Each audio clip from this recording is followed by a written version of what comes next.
Buenas tardes.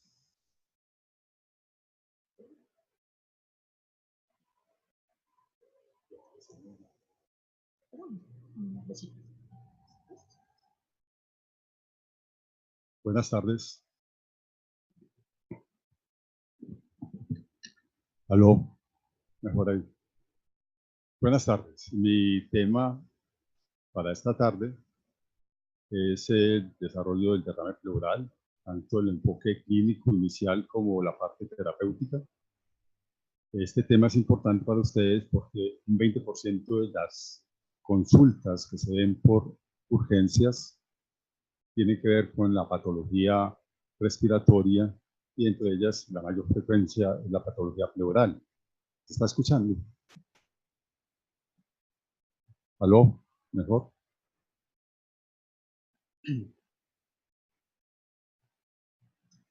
La pleura es un recubrimiento de un mesotelio que recubre la parte interna de la caja torácica y va hacia los repliegues de la iliopulmonar, volviéndose la pleura parietal en pleura visceral, formando un espacio virtual.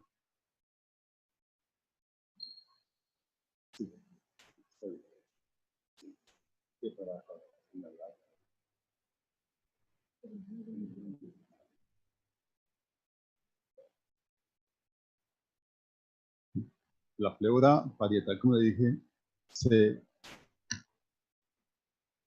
a nivel de los ilios pulmonares hace un repliegue sobre el pulmón convirtiéndose en pleura visceral. Es un espacio que tiene alrededor de 10 a 20 micras, ¿sí? Pleura visceral, pleura parietal, y tiene una finalidad.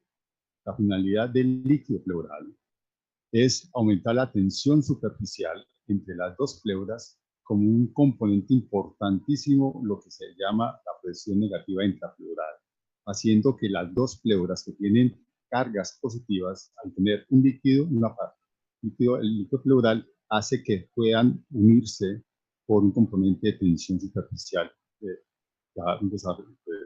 física para que mejore la adherencia de las dos pleuras. La cantidad de líquido pleural, la mayoría, se produce a nivel de la pleura parietal por trastornos de aumento en la presión hidrostática o disminución en la presión oncótica, pero se reabsorbe la gran mayoría de este líquido por estos estomas que están en la pleura parietal. Estos estomas reabsorben la mayor cantidad de líquido y componentes de la líquido pleural que realmente es un trasudado del plasma. La producción de líquido pleural podemos decir que es alrededor de 0.01 mililitros por kilogramo por hora, siempre alrededor de unos 10 a 15 mililitros en la cavidad pleural, que como ya dije, su función fundamental es aumentar la tensión superficial. Las leyes de Starling gobiernan la producción y absorción del líquido pleural. Entonces, incluyen la presión hidrostática, la presión coleosmótica y la permeabilidad de la pared de esa membrana mesotelioma. Mecanismos que aumentan o disminuyen la producción de líquido son el aumento de la presión hidrostática sistémica, el descenso de la presión oncótica a nivel de la microcirculación, el aumento de la permeabilidad a la microcirculación pleural, el aumento del intersticio pulmonar, la obstrucción del drenaje linfático, el pase de líquidos de unas cavidades a otras como el líquido cefalorraquídeo, retroperitoneo, peritoneo o catéteres, la disminución de la presión negativa intrapleural, la ruptura del conducto torácico o la ruptura de algún vaso intratorácico. En el enfoque inicial del paciente es muy importante la parte clínica. El dolor pleurítico es un dolor sordo inicialmente, cuando no hay mucho líquido, es un dolor de tipo lancinante por la adherencia de las dos pleuras, que cada vez que aumenta la producción de líquido, ese dolor tiende a, digamos, a cambiar. Es como una pesadez dentro del tórax. La pleura parietal tiene una sensibilidad somática, la pleura visceral no duele, lo que duele es la pleura parietal, y se debe siempre diferenciar con otros tipos de dolores a nivel de la caja torácica, de origen cardíaco, las costillas o el abdomen. Siempre tener esa diferenciación. La disnea es un trastorno más de la mecánica ventilatoria que se aumenta más cuando hay un gran derrame y se da por una inversión del diafragma o porque los músculos intercostales pierden su funcionalidad. La cantidad de líquido en la caja torácica se basa en que 2/3 partes del líquido que se almacena en el tórax se hace a base de que el tórax se expande y 1/3 parte es porque el pulmón se colapsa. No hay trastornos, digamos, importantes en la ventilación si un paciente tiene un pulmón contralateral normal. Si hay un trastorno en la mecánica ventilatoria o hay trastornos en la relación ventilación-perfusión, empieza la disnea. Pero puede ser de instalación lenta o rápida según cómo se está el derrame. Pero más que todo es un trastorno en la mecánica ventilatoria. No hay receptores de la tos en la pleura. Hay receptores de la tos, es en el pulmón, en los bronquios hasta mediano calibre. Es la compresión de ese líquido que hace sobre el pulmón lo que produce la tos. Y es una tos de tipo irritativa, seca. Muy rara vez es una tos productiva. Es importante buscar signos clínicos cuando hay un derrame pleural. Se pueden confundir con masas infratorácicas. La hipofonía, la ausencia del trémito vocal, el desplazamiento de la tráquea hacia el lado contralateral, el abombamiento del tórax, la taquipnea y la matidez, la percusión, son signos importantes que nos pueden ayudar en sitios donde no tengamos una ayuda diagnóstica de tipo radiológico para diferenciar entre un pneumotórax, una masa o una neumonía. Los datos de la historia clínica también son muy pertinentes en la evaluación inicial. Cuando un paciente tiene fiebre, debemos pensar que puede haber un proceso de tipo más infeccioso, un derrame paraneumónico. Cuando hay pérdida de peso, pensar en algo más de tipo catabólico, una neoplasia. Cuando hay edemas, pensar en algo más sistémico, una insuficiencia cardíaca se acompaña de los derrames y edemas. Cuando hay hemoptisis, pensar o una neoplasia, o una tuberculosis, o una bronquiectasis. Cuando hay artritis, pensar en la colagenosis y derrames asociados a ese tipo de patología. El esputo purulento podría pensar también que puede ser un absceso pulmonar roto y que haya hecho un edema. El dolor abdominal, pensar en una patología abdominal que esté produciendo aumento del líquido a nivel peritoneal y que por aumento de los poros diafragmáticos pase hacia el tórax. La edad también, en pacientes jóvenes, pensar más en derrame de tipo viral, en pacientes de edad adulta, pensar en patología tumoral. El sexo, las colagenosis más en mujeres que en hombres. La ocupación de pacientes con asbestosis, que pueden producir derrames pleurales, y tumores a nivel pleural. También la ocupación tiene que ver mucho con algunos tumores a nivel del mesotelio, ¿sí?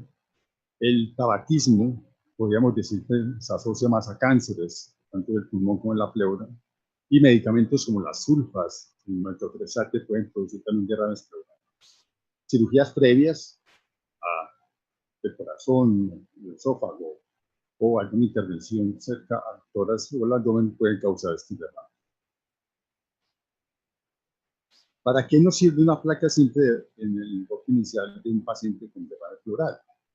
Se puede ver que cuando se ocupa el ángulo costoclénico posterior, uno podría decir que hay unos 50 centímetros líquido. Y en una placa simple de tórax PA, si este ángulo está ocupado, uno podría ya decir que hay unos 200 centímetros de líquido. Cuando se ocupan más de 4 espacios, puede haber hasta 1000 centímetros de líquido en la cavidad pleural. Y cuando el paciente está en decúbito, a veces es difícil evaluar un derrame pleural, pero alguna opacidad posterior puede darnos una, digamos, sospecha de que puede haber un derrame pleural en decúbito. En algunas partes no tenemos la posibilidad de hacer ecografías o otro medio, y una placa simple de tórax en decúbito lateral con rayo horizontal nos puede ver si este derrame se mueve o no se mueve para decir si es un derrame o un engrosamiento pleural. Es una alternativa que se puede utilizar en algunos. Los derrames masivos son más productos de neoplasias, tuberculosis o derrames paraneumónicos. Ver que siempre que hay un derrame pleural hay una sintomatología radiológica, que es una desviación del mediastino hacia el lado contralateral, las costillas están más abiertas los espacios y el diafragma no se ve, pero realmente está más abombado. Estos son signos radiológicos, además puede ser una masa, pero son signos de una ocupación del espacio pleural. Como lo contrario, cuando hay una telestasia total pulmonar, vean que la desviación es al lado de la lesión. Es una opacidad total, pero la desviación del mediastino es al lado de la lesión, porque hay aumento de la presión negativa pleural, y esto nos dice semiológicamente que no es un derrame. Aunque toda atelectasia pulmonar se acompaña de algo de derrame pleural, no es lo que remarca la opacidad total, sino la masas intrapleurales también a veces se pueden confundir con derrames, pero semiológicamente podemos decir que hay un desplazamiento del mediastino y esta convexidad hacia el lado superior nos indica que realmente puede ser algo diferente a un derrame. Los derrames bilaterales, siempre pensar en enfermedades sistémicas como una enfermedad cardíaca congestiva, una enfermedad renal, las artritis reumatoideas o las colanosis, las malignidades que ocasionan el dolor. En nuestro medio, que tenemos una tuberculosis, de tuberculosis importante, 77 casos por 100.000 habitantes, tenemos mucha tuberculosis. Un paciente joven, 35, 40 años, que venga con un derrame pleural asintomático, 2, 3 meses y fiebre, puede ser una alternativa en el diagnóstico de tuberculosis. También pensar cuando hay derrames, patologías asociadas, como les dije, el derrame, una telestasia puede haber algo de derrame, o las neumonías asociadas, siempre pensando en derrames. Es muy raro que cojamos los derrames de la fase exudativa de una neumonía, porque esa se da en las primeras 24 48 horas del proceso neumónico. Y generalmente los pacientes siempre consultan muy tardíamente para pensar que hacer ecografía, pero se debe hacer. El mejor método de diagnóstico para detectar líquido en la cavidad pleural definitivamente es la ecografía. La ecografía puede detectar hasta 5 centímetros de líquido en la cavidad pleural. Además podemos ver septos, loculaciones y ver consolidaciones pulmonares. O sea, es un examen que es muy acorde y además es portátil. Desafortunadamente tiene que ver con quién lo hace, pero sí un buen ecografista puede detectar fácilmente el líquido pleural. Además, es un método que nos ayuda mucho en la parte, más adelante vamos a ver, la parte de funciones y diagnóstico. La tomografía también es un método adecuado para ver la cavidad torácica. Nos dice si hay engrosamientos pleurales, si hay loculaciones, cómo está el parénquima pulmonar, cómo está el mediastino. Entonces, podemos también, fuera de ver cómo está la cavidad torácica, cómo está el pulmón y el mediastino para ver qué patología. Hablando de patología maligna, cuando tenemos una tomografía, es muy importante que cuando encontramos estos engrosamientos pleurales mediastinales o circulares o de nulidad, es muy probable que este paciente tenga una neoplasia. Entonces, son criterios que podemos tener presentes para neoplasia. La resonancia tiene algunas indicaciones. A algunos pacientes no se les puede poner medios de contraste y cada vez la resonancia juega un papel más importante en los diagnósticos en tórax. Posiblemente a medida que disminuye el tiempo de exposición en el resonador, vamos a tener más resonancias en tórax, porque realmente puede ser muy útil. Esta es una resonancia donde vemos aire, líquido, mediastino, sin contraste. Entonces nos da una muy buena diferenciación de la patología. El PET, la tomografía de emisión de fotones, tiene una sola indicación: ver si un tumor ya conocido tiene compromiso pleural o no. No sirve para el diagnóstico inicial de cáncer o compromiso inicial a nivel pleural. Es solamente para aquellos pacientes que queremos estabilizar o seguir con un tumor ya conocido. Definitivamente cuando hay líquido en la cavidad pleural anormal, la indicación es hacer una toracentesis. Hay contraindicaciones a este toracentesis, diastesis hemorrágicas, tanto plaquetaria o de trastornos en la coagulación. Cuando hay trastornos en la piel, eczemas o infecciones que impidan una función adecuada, o, lo más importante, cuando el paciente no colabora con este tipo de elementos.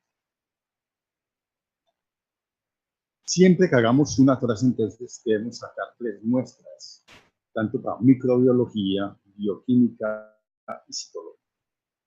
Este es un kit de lo que necesitamos: varios tubos de ensayo sin anticoagulante, con anticoagulante. Cuando no tenemos con anticoagulante, se le debe colocar medio centímetro de heparina para que no se coagule la muestra, si no se daña y no se puede hacer buenas lecturas del líquido. Siempre tener a la mano varias agujas de diferente calibre, varias jeringas, guantes. ¿Y cómo se hace?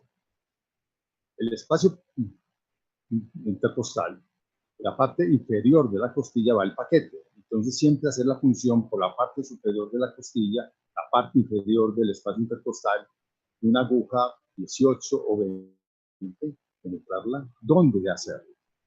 Donde hay más líquido en un paciente sentado, posiblemente es en el receso posterior, costovertebral, porque acuérdense que el diafragma tiene una inserción que va de la parte anterior hacia la parte posterior, entre quinto, séptimo, noveno, y en la parte posterior es onceavo. Es la escápula, la punta de la escápula está a nivel del sexto espacio. Entre el séptimo espacio y el octavo espacio, su escápula, posiblemente es donde vamos a encontrar más líquido. Es el sitio ideal para hacer una función. Esto lo pueden hacer ustedes en cualquier hospital de Colombia. En algunos hospitales tenemos la posibilidad de hacer ecografías dirigidas, de funciones dirigidas. Es una muy buena alternativa. Complicaciones de una toracentesis son muy raras: dolor, reflejo vasovagal, disnea, sobre todo, hematomas, fístulas, fiebre transitoria y muy rara vez muerte. ¿Por qué se puede fracasar en una toracentesis? La aguja puede ser muy corta. Podemos emplear algunas pacientes con panículos muy gruesos. Podemos emplear agujas de función pleural que son mucho más largas y podría ser una alternativa. Porque la pleura sea muy gruesa, llega una paquicloritis severa y no somos capaces de ingresar a la cavidad pleural porque el líquido esté loculado. Siempre que hagamos una toracentesis debemos tener una ayuda diagnóstica por lo menos 24 o 48 horas antes, previas, para ver verdaderamente dónde está el líquido, si hay líquido todavía o no se ha, digamos, resuelto el líquido pleural. Puede haber poco líquido pleural o puede ser muy viscoso para la salida con la aguja. Hay algunos tumores mucinosos que producen una gran cantidad de mucina y es difícil sacar esa mucina. Y como les dije, la ausencia de líquido pleural. ¿Cuándo tomar una placa de toras después de una toracentesis? Generalmente el paciente se le queja a uno de mucho dolor o tos persistente. Esas dos indicaciones pueden ser sugestivas de calidad neumotoras o haya habido un neumotoras. Pero es muy raro, más o menos menos del 5% de los pacientes hacen neumotoras en algunas horas. La toracentesis sola no nos sirve como método diagnóstico de derrame pleural. Eso tiene que ir ayudado con la parte radiológica, la parte del examen físico y la clínica del paciente. Si no es así, ese examen es poco útil, 18%, efectiva en 55%.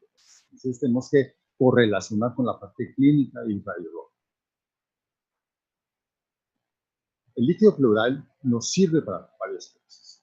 Una vez que lo sacamos, podemos ver que este líquido, cómo es el aspecto. Si es sangre, podemos pensar que es una hematoras o que hay tumores que producen hemorragia o que haya un tromboembolismo como base de ese derrame. Si es purulento, generalmente es por derrames paraneumónicos, enfiemas, las artritis reumatoideas y algunas veces la tuberculosis hacen a semejanza a derrames muy amarillosos. Puede ser una, digamos, una similitud a un derrame paraneumónico. La mayoría de los derrames son de tipo citrino, amarillos claros o amarillos intensos. Cuando hay leche, como leche, puede uno pensar que haya 1 kilotoras a un 0 kilo. Residuos alimentarios en algunos pacientes con rupturas esofágicas y un color achocolatado con grumos diferentes por un acceso hepático roto. El olor pútrido hace pensar en que sea un acceso hepático, el acceso pulmonar roto al tórax de tipo anaeróbico. Los criterios del aire nos indican verdaderamente si es un exudado o un trasudado. La mayoría de estos han hecho muchos criterios, pero la relación de proteína líquido pleural, líquido en sangre mayor de 0.5, la deshidrogenasa láctica mayor de 0.6 o 2/3 partes mayor en el líquido pleural en sangre, nos pueden relacionar que este líquido sea un exudado en alrededor del 86%. Hay varios criterios como la evidencia albúmina, el líquido pleural, el colesterol, pero no son tan efectivos. Yo creo que con estos tres elementos nos puede hacer un diagnóstico importante entre un exudado y un trasudado. De estos, el que más fidedigno es, posiblemente es la deshidrogenasa láctica, porque algunas pacientes con proteínas bajas o que estén utilizando diuréticos pueden tener falsos positivos de exudados hacia trasudado. La causa más frecuente de trasudados en nuestro medio es la falla cardíaca, la cirrosis hepática, la hipolinemia, la angiografía peritoneal y exudados generalmente son por tuberculosis, malignidades o paranoia. El diferencial de las células es muy importante en el recuento celular de ese líquido. Cuando encontramos polimorfos nucleares más del 50%, siempre pensar que hay patología de tipo infecciosa como un derrame paraneumónico. Unas veces los trombolismos pulmonares en la fase inicial con infartos dan neutrofilia. Rara vez la tuberculosis en las primeras 2 o 3 días y la asbestosis también. El diferencial de linfocitos entre el 70 y el 80% siempre pensar en una tuberculosis, linfoma, sarcoidosis, artritis reumatoidea y las malignidades. Los eosinófilos se dan mucho cuando hay líquido, sangre o aire en la cavidad pleural. Algunas migraciones larvarias, los síndromes de hiperosinofilia como el Church-Strauss, tuberculosis rara y tumores benignos como el tumor fibroso de la pleura puede dar eosinofilia. En cuanto al pH, es un marcador de gravedad del paciente. Un paciente que tenga un derrame pleural con un pH menor de 7,2 y tenga un tumor, es un índice de carcinomatosis y que ese paciente es posiblemente en las próximas 4 semanas se va a morir. Es un índice importante y la positividad diagnóstica de citología es importante porque hay demasiadas células y ese paciente posiblemente no será un candidato a una pleurosis. La glucosa se disminuye porque hay un bloqueo por la cantidad de afluencia de fibrina al espacio pleural. Las fases iniciales de un empiema, en la fase sudativa, no hay un bloqueo de fibrina. Entonces, la glucosa tiende a ser normal las primeras 24, 48 horas. Cuando hay ya una cantidad de fibrina importante en ese espacio, hay un bloqueo de la entrada de glucosa y la glucosa baja y el pH baja. También se puede ver en culturas esofágicas en algunos pacientes con malignidades, como dijimos, y en las infecciones. Encontrar amilasemia en el líquido pleural es igual a una pancreatitis, posiblemente una ruptura del conducto del esófago. Y hay algunos tumores de carcinoma mucinoso que aumentan las amilasas. La adenosina que no es otra cosa que el producto de degradación de las aminas cuando se degradan los neutrófilos que migran a la cavidad torácica, nos da un índice, digamos, de correlación con la tuberculosis, pero no es diagnóstico de tuberculosis. Esto lo puede dar también los derrames paraneumónicos, los linfomas y la sarcoidosis. O sea, no es típico de la tuberculosis. Se sugiere que puede haber una tuberculosis, pero no es diagnóstico. Como también la interferón gamma y la PCR. Desafortunadamente, el interferón gamma y la PCR detectan ADN en el líquido pleural. Entonces dependemos de encontrar ese bacilo dentro del líquido pleural para que esté un resultado de una interferón, una PCR. La citología en algunos tumores, como los adenocarcinomas, puede ser positiva, y los linfomas no tanto.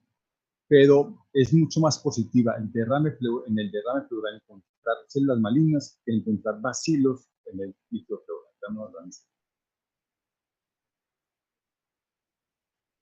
Es mucho más sensible para los adenocarcinomas y los linfomas.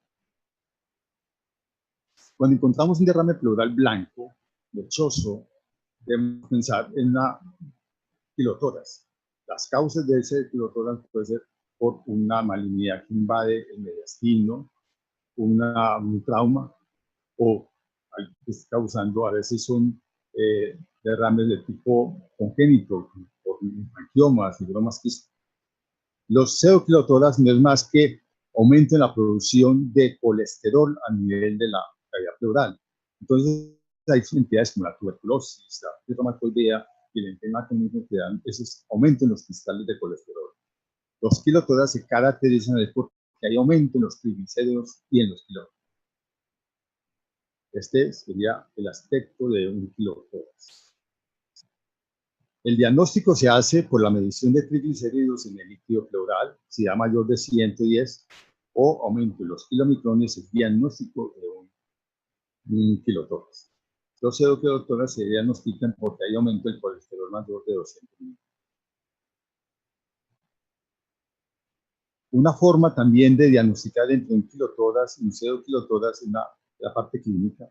Los pseudokilotoras hay una sedimentación y separación entre el plasma y los cristales de colesterol. En cambio, el kilotoras es homogéneo porque verdaderamente es kilo y el kilo no sedimenta.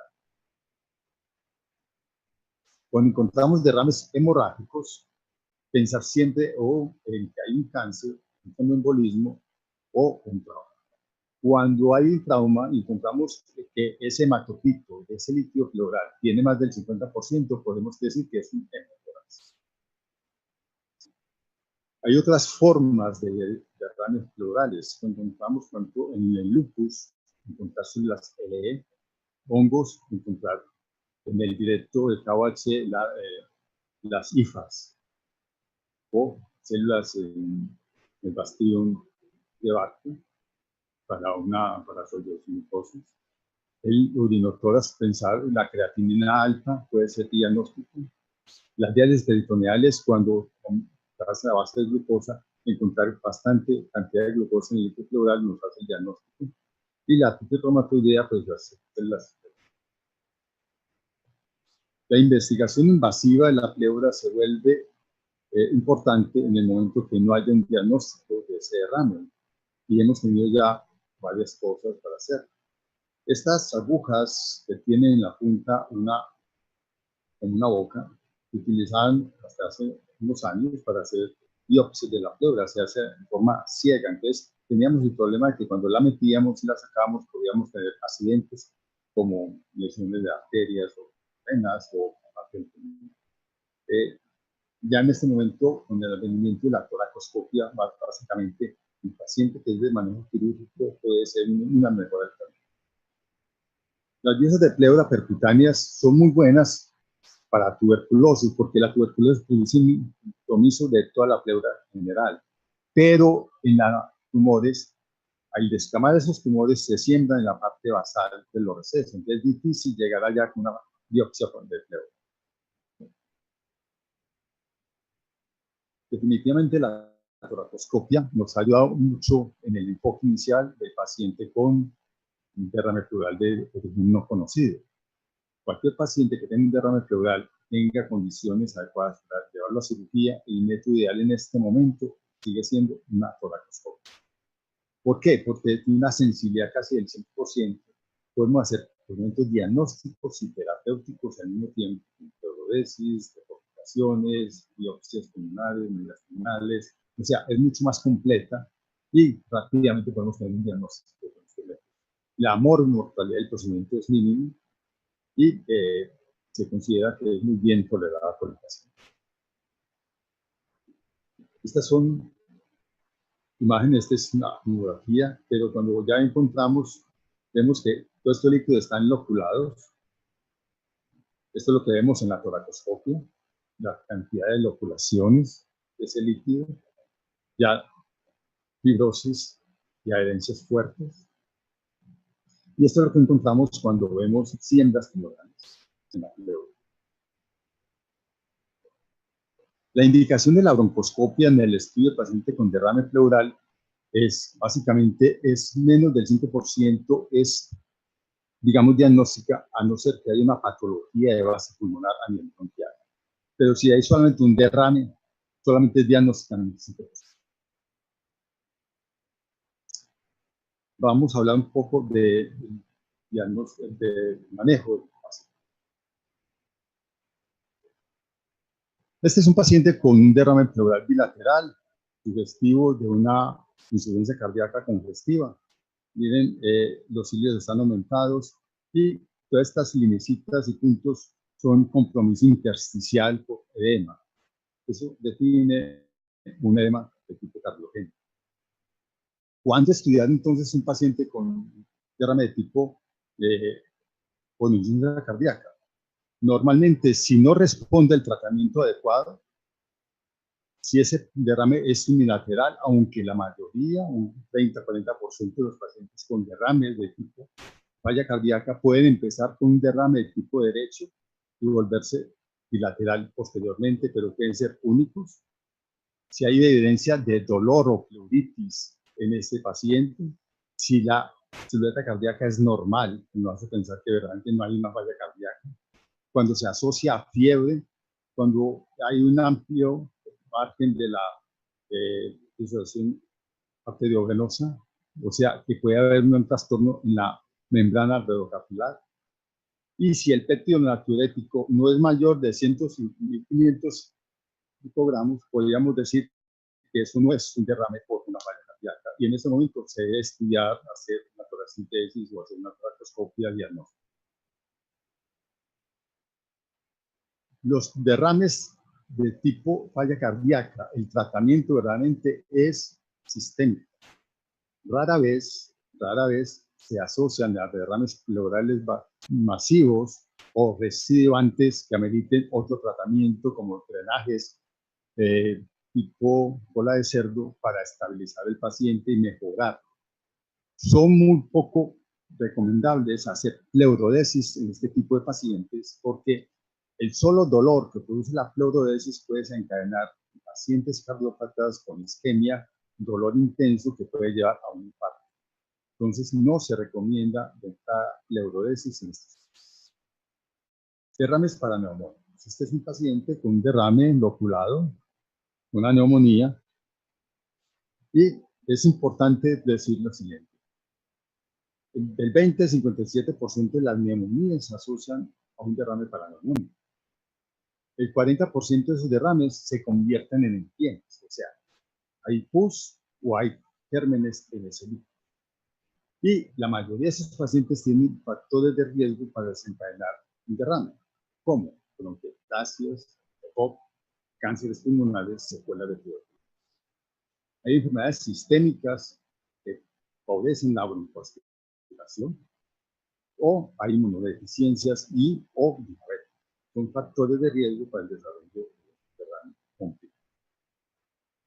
La microbiología de estos pacientes, cuando son asociados a neumonías adquiridas en la comunidad, generalmente son estreptococos, estafilococos. Cuando hay broncoaspiración, generalmente son gran negativos anaerobios o peptococos. Cuando son diabéticos y alcohólicos, podemos decir que hay enterobacterias, E. coli y hemófilos influenza. Y un 40% de estos pacientes definitivamente no crecen en un interno o crecen gérmenes anaerobios para los cuales no tenemos productos adecuados. Cuando son neumonías nosocomiales, siempre pensar en estafilococos aureus resistentes, Eran negativos de tipo Enterobacter y Pseudomonas y anaerobio. En los comprimidos, últimamente, las cándidas sigue siendo un factor importante y cada vez vemos más cándidas multiresistentes. Este gráfico es muy importante, aunque es un poco denso, vamos a explicar. Cuando no hay derrames, cuando hay un derrame complicado, y empiemas. ¿Qué es un derrame complicado? Es aquel derrame que es un exudado que su pH es mayor de 7,2 y no hay gran positivo, pues no hay gérmenes o no hay pus en el micropleural. Este derrame muy pocas veces lo podemos coger en esta fase porque son las fases iniciales de la exudación de una neumonía hacia el espacio pleural. Una vez que ya se convierte en derrame complicado es porque el pH baja a menos de 7,2. El bajar el pH a menos de 7,2 hace que empiecen a haber loculaciones, que es la forma como se defiende la pleura de cualquier agresión. El hecho de haber loculaciones empieza a haber ya consolidadas, el pulmón se atrapa y ya es una indicación para un drenaje torácico. Cuando hay empiema es porque hay pus o gérmenes en la cavidad pleural, y cuando hay empiema loculado pues porque ya hay unas adherencias firmes que hacen que es imposible que el pulmón ya se encuentre en una forma atrapada. En la parte exudativa, en la fase inicial, de derrame no complicado, puede haber un tránsito de glucosa hacia la cavidad pleural y no hay un bloqueo, entonces esa glucosa va a ser normal. Pero cuando ya hay loculaciones y aumenta la fibrina, disminuye la glucosa y empieza digamos, un mecanismo anaerobio a nivel pleural que hace que disminuya el pH y nos dé una glucosa baja. Eso tiene que ver también con la cantidad de fibrina que hay en la cavidad pleural. En cuanto al tratamiento, es importante definir estas tres cosas. Cuando el líquido pleural es menor de 10 milímetros y no ocupa más de la mitad del emisoras, no hay gran negativo, no hay un gran positivo y no hay pus. Puede ser que esté en una fase no complicada de ese tema y que con el solo tratamiento médico o una simple toracentesis se pueda mejorar ese paciente. Pero cuando ya hay loculaciones o el grosor de ese líquido es mayor de 10 milímetros o hay está positivo o hay pus, ese paciente no va a mejorar con las toracentesis y aún el tubatórax no está indicado. Ya ese paciente lo que necesita es un drenaje de tipo quirúrgico, porque se ha visto que la morbilidad, la mortalidad de ese paciente puede ser importante. En cuanto a antibióticos, podemos decir que podemos empezar antibióticos antes de tener los cultivos dirigidos hacia, si es una neumonía, actividad de la comunidad, a estreptococos, anaerobios y estafilococos. Hay buena penetración de los beta-lactámicos, la clindamicina y el metronidazol, y mala penetración de los aminoglucósidos en la cavidad pleural. Cuando pensamos en neumonías nosocomiales, pensar en enfermedades multiresistentes, estafilococos multiresistente o los negativos multiresistentes, y la duración de este tipo de pacientes debe ser alrededor de 3 o 4 semanas de tratamiento. Como ya les dije, cuando tengan un paciente con estas características, que es el pH sea menor de 7,2, sea loculado, sea mayor de una mitad de limitoras, la presencia de gérmenes o pus, este paciente necesita drenaje quirúrgico. En cuanto a qué utilizar de dren, hay una controversia si los drenes pequeños, cola de cerdo, sirven o no sirven. Estos drenes generalmente son muy buenos, son entre 2 y 14 drenes, son totalmente siliconizados. Hay que tener en cuenta que hay que estarlos lavando permanentemente cada hora, cada 2 horas con solución salina para que no se tapen, pero si le adicionamos opción a ese dren, posiblemente sea muy efectivo, y la ventaja es que realmente son muy bien tolerados por los pacientes. Cuando ya hay loculaciones, cuando hay un empiema, se ha visto que los tubos atoras aumentan la mortalidad con referente a los pacientes que les hace quirúrgico, pero tengan presente. La utilización de fibrinolíticos, hay mucha controversia, pero ya hay varios metaanálisis viendo que la diferenciación entre un fibrinolítico, solución salina, intubadoras, no es mejor que colocar una sonda tórax en pacientes que estén, digamos, bloqueados. Hay fibrinolíticos nuevos, el deltapeasa, la TPasa. Lo que pasa es que en nuestro medio no tienen una INVIMA para esa utilización a nivel pleural y nos glosan de entrada ese tipo de, digamos, medicamentos. La cetoquinasa, lo que más utilizamos, está fuera del mercado y no era tan efectiva, pero es una alternativa en pacientes que estén en la fase inicial de exudación, que no sean candidatos a cirugía o un drenaje quirúrgico. Definitivamente la toracoscopia es el mejor manejo en pacientes con un derrame pleural loculado que sean de manejo quirúrgico. En cuanto a la tuberculosis, este es un paciente, un derrame que está loculado. Podemos decir que la prevalencia de tuberculosis en Medellín es alrededor de 77 casos por 100.000 habitantes. En zonas de Medellín donde la tuberculosis puede llegar a 300 casos por 100.000 habitantes. Y lo más grave es que el 25% de estas tuberculosis son multidrogoresistentes. O sea, tenemos un problema grave de salud pública con la tuberculosis.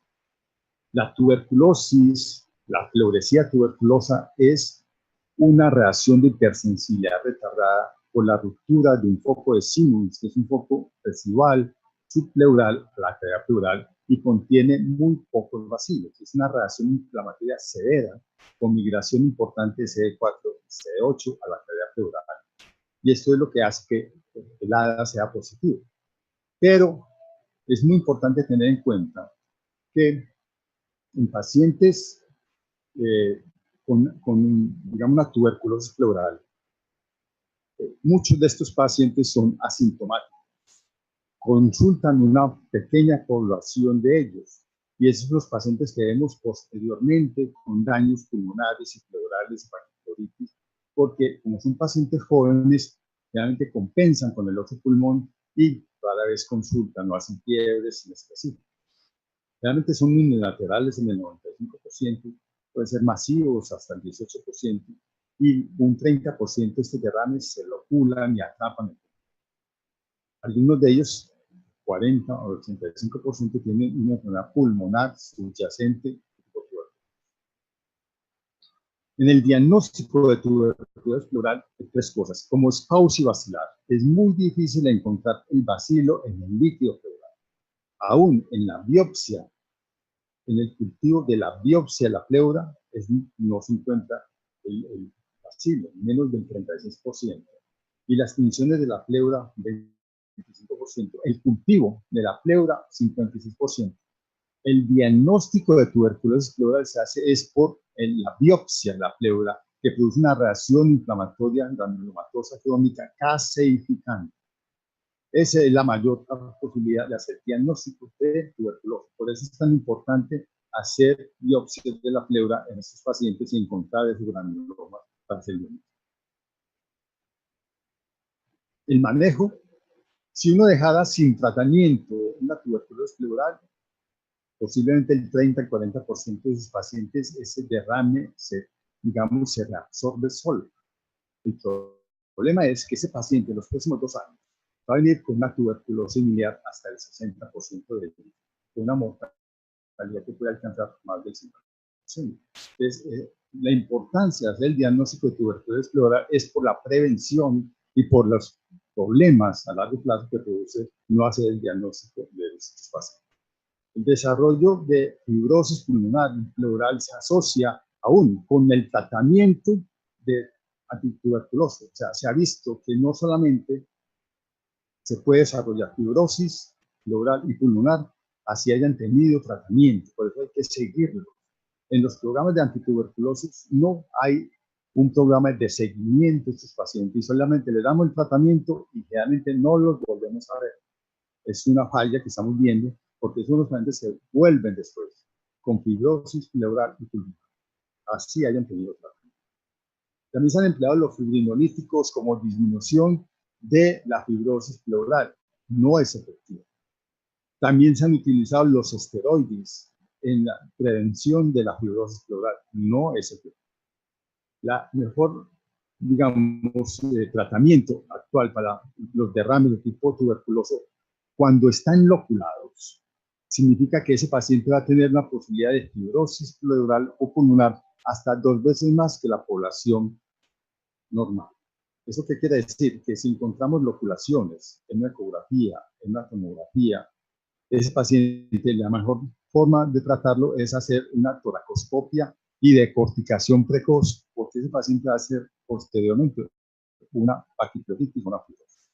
Entonces se recomienda en ese momento las intervenciones tempranas de estos pacientes cuando están loculados o atrapados.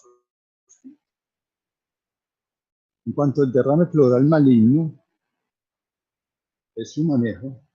Básicamente, podemos decir que el 35, el 15, el 35% de los derrames malignos, de los tumores se asocian con derrames malignos. Este es un índice de severidad del paciente, de gravedad. Posiblemente ese paciente, esa supervivencia, no va a ser mayor de 4 a 6 meses. La ecografía torácica sigue siendo el mejor método para un diagnóstico y generalmente son exudados de tipo hemorrágico.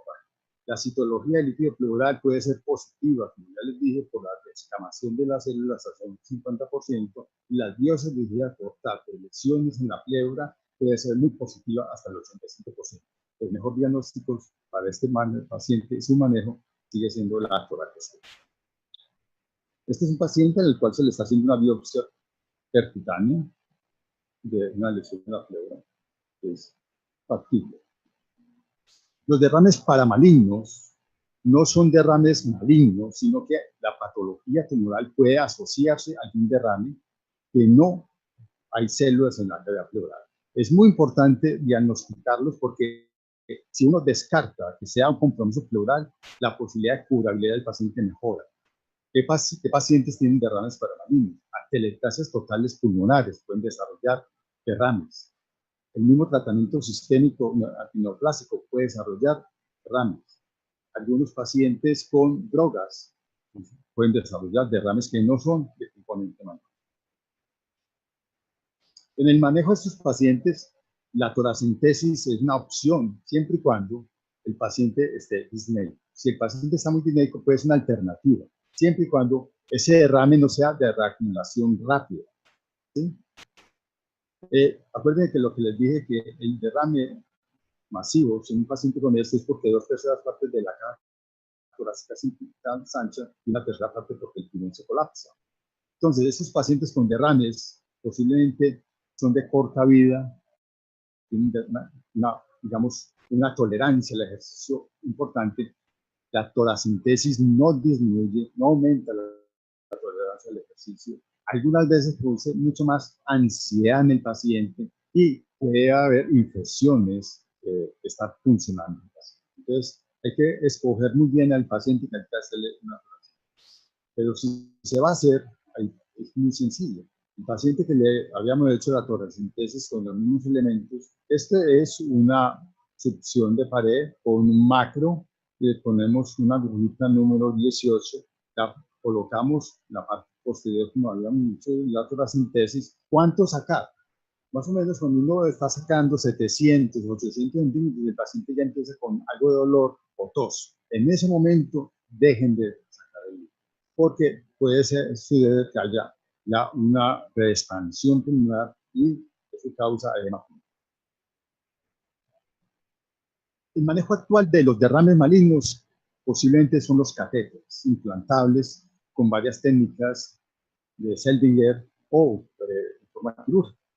No requieren hospitalización, son de baja utilidad, el costo no es importante, no son muy costosos, hacen una muy buena paliación. Se pueden utilizar en pacientes que aunque el pulmón esté colapsado, atrapado, mejoran la disnea. Se ocluyen fácilmente, si hay que cambiarlos. Puede haber infecciones pleurales, pero esos son los catéteres en pacientes con pulmones expandidos pueden llevar a pleurodesis hasta un 50%. Entonces, en este momento es una de las mejores indicaciones para el manejo de estos. Estos son algunos tipos. Son drenes en cola de cerdo, realmente son siliconizados. Pues aquí dentro se coloca. la técnica de Seldinger, muy fácil colocarlos. Este es ya tunelizado. Este es un reservorio. Realmente uno los deja subcutáneos y el paciente a necesidad los puede estar evacuando cada 3, 4 días, ¿sí? En su casa, es muy sencillo.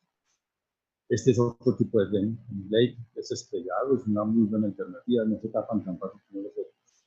Y verdaderamente las sondas a todas las convencionales son de mucha morbilidad. No se deben utilizar para este tipo de drenaje por la incomodidad y la morbilidad que caracteriza estas sondas.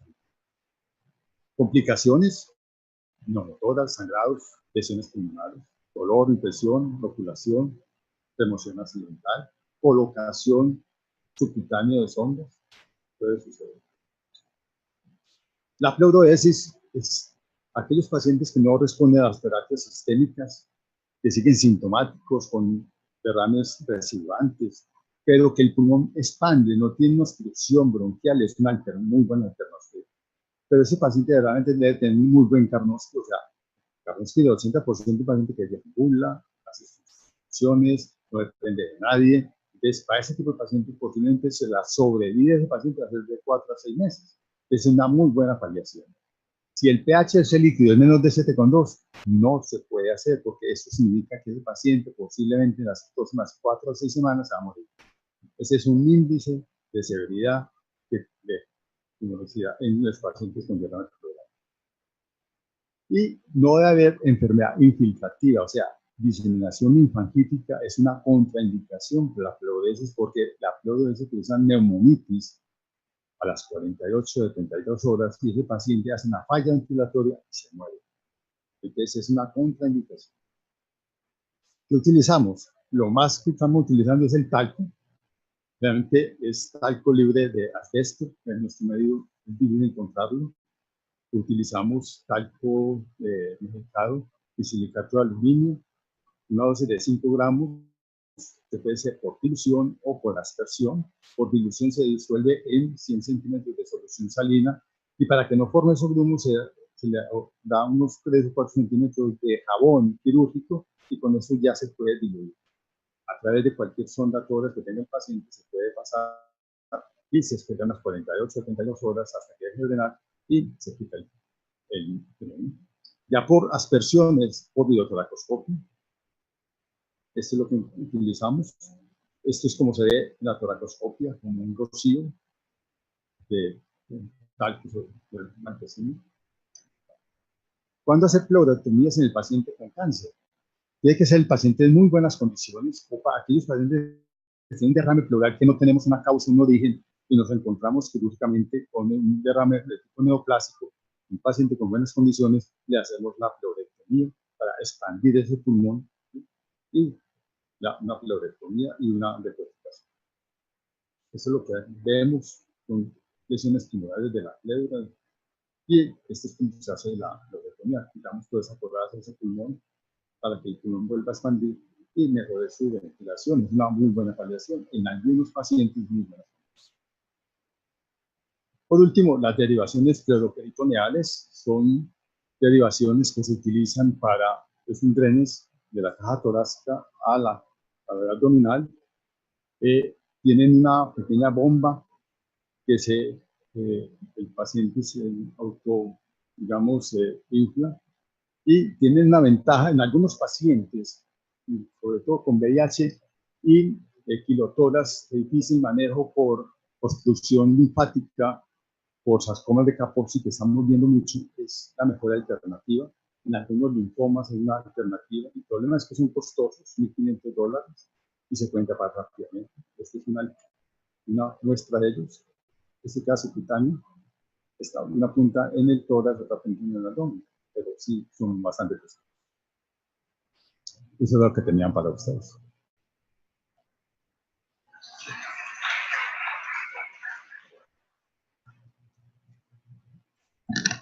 ¿Hay preguntas en el auditorio? Bueno, doctora, acá tenemos unas preguntas. La primera sería, ¿cómo se produce un urinotórax? El urinotórax puede ser por una ruptura de, digamos, su quiste renal, y que ese líquido